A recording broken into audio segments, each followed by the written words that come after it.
Hello and welcome back to another 3 and 3 Election Watch 2026 special. This time, Wisconsin. I'm your host, Stevie A. Let's go, the Badger State. Francesca Hong wants to be governor. Francesca Hong is also a card-carrying socialist committed to abolishing the police, the Senate, and prisons. That's a very novel approach to American campaign politics, especially the birthplace of the Republican Party in the Little White Schoolhouse in Ripon, Wisconsin, where the party was founded on March 20th, 1854. Francesca Hong was diagnosed with 1, bipolar disease, 2, had a mental breakdown, 3, was placed in psychiatric hospitalization, 4, did self-harm by cutting, and 5, experienced a lithium overdose. My source, Francesca Hong, in a 2023 interview, her own words. Never mind the fact that a governor can't abolish the U.S. Senate, but abolish police and prisons, while the Democrat city officials in Madison, Wisconsin have allowed the Corey Ruiz BLM Antifa Autonomous Zone to continue to grow and shut down traffic. Emergency services and local businesses have been impacted. She denounced every DSA position she's ever taken on Fox News. She knows her audience. The latest conservative ad called Hong Too Left Libertarian. Strange definition for straight-up communism. Self-professed, they use libertarian wrong. Hong to Republicans. Thanks for highlighting my plans. A $2.2 million television ad campaign by the Republican Governors Association says Francesca Hong is too liberal for Wisconsin, and that she wants Wisconsin to return to its progressive roots. The 30-second spot is structured as an attack ad against the Madison Assembly representative, a high-profile Democratic socialist and a leading candidate for governor.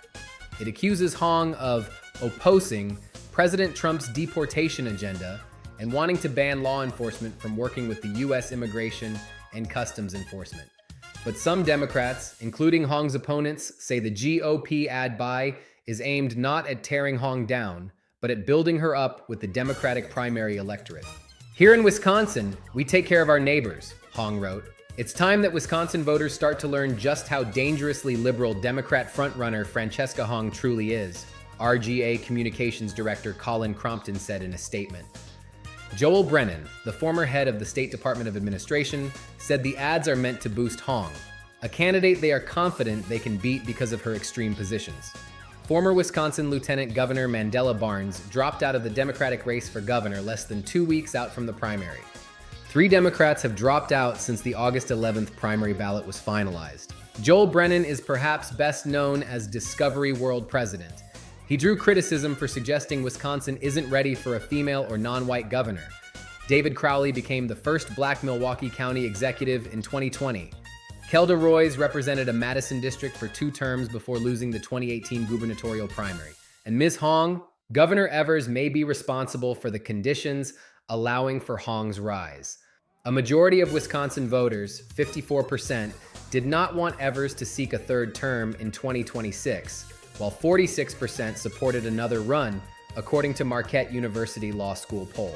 Evers, the 73-year-old Democrat, announced he won't run for re-election next year, a move that set off a wide-open race to replace him in one of the nation's most closely divided battleground states.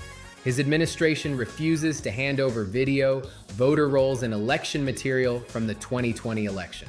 Tom Tiffany, who served 2.5 years in the Assembly, and 8 years in the state Senate before winning his northwestern Wisconsin congressional seat in 2020. Tiffany is calling for freezing property taxes, increasing funding for schools, easing regulations, and cracking down on crime and immigration as the presumptive GOP nominee. President Donald Trump's endorsement of U.S. Rep. Tom Tiffany led the congressman's top Republican rival to drop out of the race less than a day later.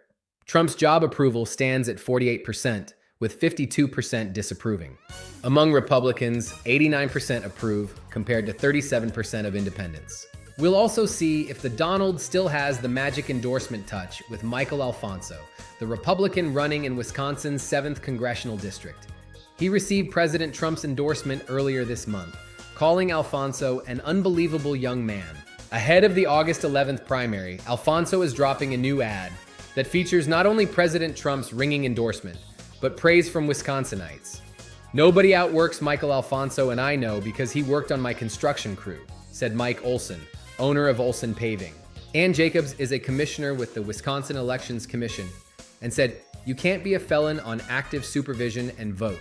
If you're 17, you can't vote, and betting on an election where you vote, it's the same thing. It's not allowed.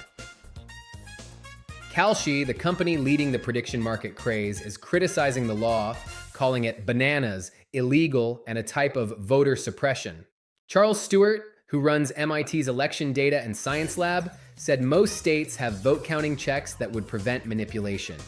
In a statement, Kalshi spokeswoman Elizabeth Diana dismissed the idea that a poll worker could ever get away with betting on an election. None of these people are allowed to trade, so these hypothetical traders, even after the fact, would be caught, Diana said. Tell that to Chauncey Billups and Terry Rozier, right?